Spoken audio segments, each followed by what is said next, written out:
न्यायालयाला विवेचन केलं आणि न्यायालयाला स्पष्ट कल्पना दिली की मत्साजोगचे सरपंच संतोष देशमुख यांचा खून हा एका मोठ्या कटाचा परिपाक आहे आणि हा कट कसा होत गेला, कसा शिजला हे तारखेप्रमाणे न्यायालयाला सांगितलं। त्याचप्रमाणे प्रत्येक तारखेबाबत आमच्याजवळ पुरावा आहे, हा देखील मी आज न्यायालयात दावा केला।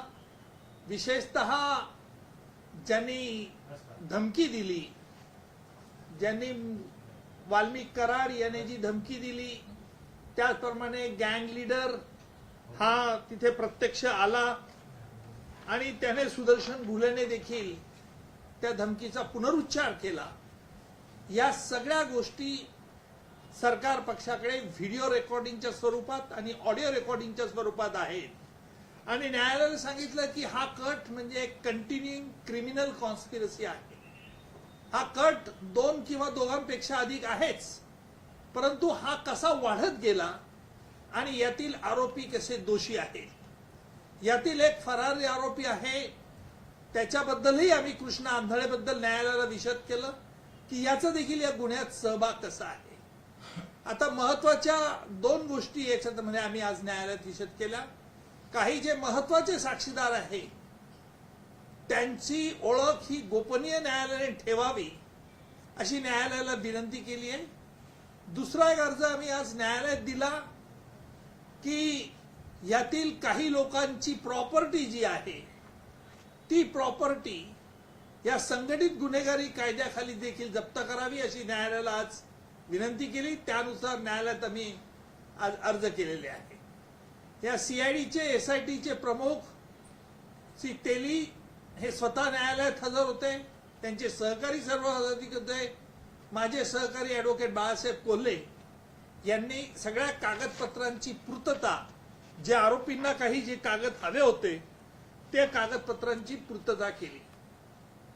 आमच्याकडे असलेल्या उपलब्ध पुराव्यानुसार ही घटना 8 ऑक्टोबर 2024 पासून तर शेवटी म्हणजे ज्या वेळेला 9 जानेवारीला यांचा मत्साजोगचे सरपंच 9 डिसेंबर 2024 ला यांचा ज्या वेळेला निघून खून झाला त्यापर्यंत या घटनाची मालिका ही आम्ही न्यायालयात विशद केली आणि तसंच न्यायालयाला स्पष्ट केलं की प्रत्येक घटनेच्या तारखेविषयी आमचा जो पुरावा आहे, यातील संघटित गुन्हेगारी ही कशी फोफावली गेली आणि यातला म्होरक्या जो गँग लीडर सुदर्शन गुले आहे, हा मुख्य आरोपी जो वाल्मिक कराड याच्या म्हणण्यानुसार कसा वागत होता हे देखील आज न्यायालयात आम्ही स्पष्ट केलेलं आहे। आरोपींना सगळी कागदपत्र त्यांना जी हवी होती ती देण्यात आलेली आहेत आणि तसंच याचे पुढची स्टेप म्हणजे 10 एप्रिल ही तारीख ठेवली आहे। 10 एप्रिलला आरोपी तर्फे आम्ही कोर्टाला एक चार्ज देऊ की न्यायालयाने यांच्याविरुद्ध कोणकोणते गुन्हे हे करावेत, चार्ज फ्रेम करावा अशा तऱ्हेचा आम्ही विनंती अर्ज देखील 10 एप्रिलला कोर्टात देणार आहोत।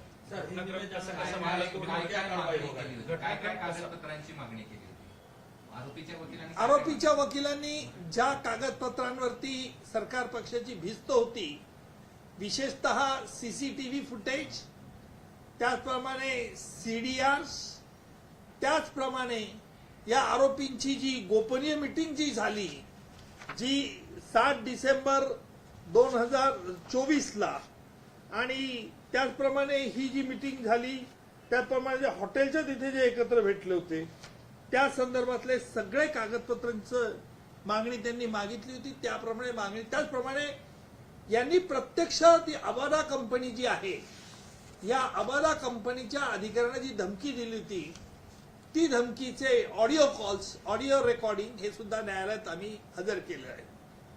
अबादा कंपनी ही मत्साजोग पासून साधारणतः 1.5 किलोमीटर अंतरावरती आहे आणि या कंपनीने जवळजवळ 30 एकर ही मत्साजोग मधील जमीन संपादित केलेली आहे। त्यांनी तिथे स्टोअर यार्ड म्हणून ते वापरत होते आणि त्या बदल्यात ही अबादा एनर्जी प्रायव्हेट कंपनी जी आहे ही त्या शेतकऱ्यांच्या ज्यांच्या जमिनी त्यांनी ताब्यात घेतल्या कराराने त्यांच्या प्रत्येक मुलाला तिथे नोकरी देणार होते आणि महिना 50,000 वर्षाला 50,000 रुपये द्यायचं कबूल केलं तर त्यानुसार ते देत होते. त्यामुळे जी 6 डिसेंबरला जी अहमदाबादची कंपनी बंद करावी म्हणून सुदर्शन घुले हा त्याच्या मित्रांना गँगच्या लोकांना घेऊन आला. त्याला या ग्रामस्थांनी विरोध केला. कारण असं आहे की त्यावेळेला ही देखील संतोष देशमुखांना मत्स्यजोशी सरपंच देशमुखांना ही बातमी फोनने कळवण्यात आली होती आणि म्हणून मत्स्यजोशी सरपंच त्या क्षणी तिथे गेले आणि त्यांनी या आरोपींना विनंती केली. आरोपींना पोलिसांनी त्यावेळेला 3 आरोपींना पोलिसांनी अटक देखील केली होती आणि मग त्याच्यानंतर घडलेलं सगळं हकीकत आपल्या समोर आहे. आरोपी व्हिडिओ कॉन्फरन्सिंगद्वारे होते, त्यांच्या म्हणण्याबाबत आज काही कार्य धरलं जातं नाही. आज आरोपींच्या वकिलांनी आम्हाला कागदपत्र द्या, तुम्ही खटला सुरू करू नका, कारण आम्हाला कागदपत्र दिल्याशिवाय तुम्हाला खटला सुरू करता येत नाही अशी त्यांनी विनंती केली होती. न्यायालयात मी जो नवीन भारतीय नागरिक संरक्षण संहिता याच्यातील कलम 249 न्यायालयाला वाचून दाखवलं. ज्या क्षणी हा खटला न्यायालय सत्र न्यायालयात येतो व ज्या क्षणी आरोपींना न्यायालयासमोर हजर करण्यात येतं तेव्हा सरकारी वकिलाने सरकारची काय केस आहे हे न्यायालयाला सांगितलं पाहिजे, जेणेकरून न्यायालयाला त्याचा आम्ही सांगतो त्या घटनेचा अभ्यास करता येईल आणि त्याप्रमाणे ज्याला इंग्रजीमध्ये म्हणतात opening of the case of the prosecution, त्याप्रमाणे आज न्यायालयामध्ये आम्ही संतोष देशमुख यांच्या खटल्याची सुरुवात आजपासून आम्ही सुरू केलेली आहे. संपूर्ण खटला जो आहे तो तुम्ही वाचलेला आहे, सगळे पुरावे सुद्धा तुम्ही यातले बघितलेले असतीलच. कशा पद्धतीचे पुरावे आहेत आणि उद्या कोर्टामध्ये सिद्धता कशी होऊ शकते? नाही, या खटल्यामध्ये हा खटला परिस्थितीजन्य पुराव्यावरती देखील आधारित आहे. काही ठिकाणी ज्या असं आहे की ह्या घटना घडलेल्या आहेत, या सिरियली क्रोनॉलॉजिकली घटना घडलेल्या आहेत. प्रत्येक घटनेला प्रत्यक्ष पुरावा नसला तरी आमच्याजवळ काही कागदोपत्री पुरावा आहे, सायंटिफिक पुरावा आहेत. कारण असं आहे की 9 डिसेंबर 2024 संतोष देशमुख यांना किडनॅप अबडक्ट केलं, जिथून पळून घेऊन गेले, त्या संदर्भातल्या फिर्यादीने वर्णन केलेलं आहे. आणि तसंच एकदा कायद्याने एकदा एक बाब साबित केली की पुढचं वर्णन आरोपीवरती देखील असतं. म्हणून हा खटला प्रामुख्याने 2 गोष्टीवरती अवलंबून आहे: प्रत्यक्षदर्शी साक्षीदार आणि परिस्थितीजन्य पुरावा. मनुष्य खोटं बोलू शकतो, परंतु परिस्थितीजन्य पुरावा हा कधी खोटं बोलत नाही. त्यामुळे आमच्या दृष्टीने एसआयटीने केलेला तपास, त्या अनुषंगाने गोळा केलेले पुरावे हे अतिशय चांगले केलेले आहेत. अर्थात न्यायालयात हे खटला जेव्हा सुरू होईल तेव्हा पुढे बघितलं. आपण सीडीआरच्या बाबत दिलेलं आहे असं पण सांगितलं. यातनं या सगळ्या घटनेचा संबंध जुळतो का, तो कसा जुळतो? फार मोठा आहे, आर्ग्युमेंटच्या नाही. सर, हिंदी में जानना चाहेंगे आज कोर्ट में कार्रवाई क्या होगा? हिंदी वाला कोण बघतं काय, लावतात काय चॅनल? आईएनएस आज तुम्ही कोर्टामध्ये जो काही घटनाक्रम वगैरे जसा म्हणता तसं थोडक्यात सांगितलं तर ते लोकांना ऐकणाऱ्यांना ती घटनाक्रम अरे एवढं ऐकणार आहे का चॅनलवाले? इंटरेस्टेड क्युरियोसिटीवाली ऐकतात, जी युट्यूबला टाकतात, त्याच्यामुळे तुम्ही ती घटनाक्रम सांगा. ऐकतात काय झालंय नेमकं ऐकतात लोक. ठीक आहे. आज पहिली घटना जी आम्ही सांगितली ती न्यायालयामध्ये जवळजवळ 8 ऑक्टोबर 2024 पासून सुरू झाली. आमच्याजवळ असलेल्या उपलब्ध पुराव्यानुसार जो जगमित्र ऑफिस म्हणून जे आहे परळीला, जिथे वाल्मिक कराड आणि त्याचप्रमाणे विष्णू चाटे यांची बैठक झाली. या बैठकीत त्यांनी अबादा कंपनीकडून 2 कोटी रुपयाची खंडणी मागण्याचं निश्चित केलं आणि अबादी कंपनीच्या अधिकाऱ्याला, जो land acquisition officer Shivaji Thopte याला बोलवण्यात आलं. त्याप्रमाणे शिवाजी थोपटे 7 वाजता जाऊन त्यांना भेटले. 7 वाजता भेटल्यानंतर तिथे आरोपी वाल्मिक कराडने त्यांना धमकी दिली आणि सांगितले की तुम्ही 2 कोटीचं खंडणी द्या किंवा कंपनीचं कामकाज बंद करा. अशा रीतीचं या संदर्भात आमच्याकडे पुरावा उपलब्ध आहे. त्याप्रमाणे 9 ऑक्टोबर दुसऱ्याच दिवशी, म्हणजे 8 ऑक्टोबर नंतर 9 ऑक्टोबरला थोपटेने लगेच आपल्या वरिष्ठांना कळवलं, दिल्लीला कळवलं. दिल्लीच्या अधिकाऱ्यांनी सांगितलं तुम्ही पोलीस तक्रार करू नका, कारण ही जी लोक धमकी देणारे आहेत ही फार मोठी लोक आहेत, तुम्ही काही तक्रार करू नका. त्याप्रमाणे पोलिसात तक्रार करण्यात आली नाही.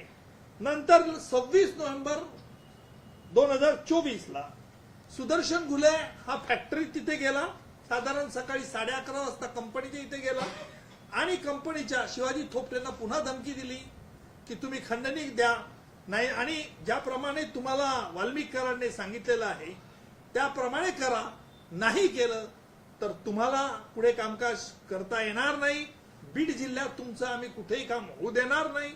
याच्याकरता आमचा जो CDR आहेत आणि सगळे मोबाईल फोनचं आहेत. नंतर 26 नंतर 29 नोव्हेंबर ही महत्वाची आहे.